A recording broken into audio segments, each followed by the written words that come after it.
Today, I'm going to show you how to create a custom report in QuickBooks Online 2026. First, sign in to QuickBooks Online and open the correct company file.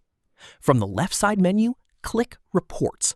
This opens the Reports area where QuickBooks keeps standard reports and custom reports.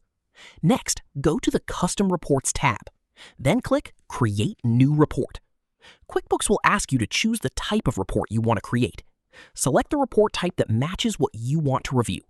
For example, you can choose reports for invoices, expenses, sales, bills, journal entries, banking transactions, or a general transaction list.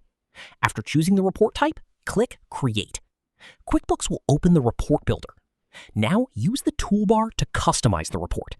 You can add or remove columns so the report only shows the details you need. For example, you may want columns like date, customer, vendor, account, transaction type, or amount. Next, choose the report period. Select a date range like today, this month, last month, quarter to date, or a custom date range. As you make changes, QuickBooks will update the report so you can review the results.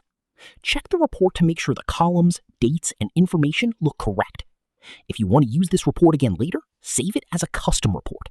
Give the report a clear name so it's easy to find next time. And that's how to create a custom report in QuickBooks Online in 2026.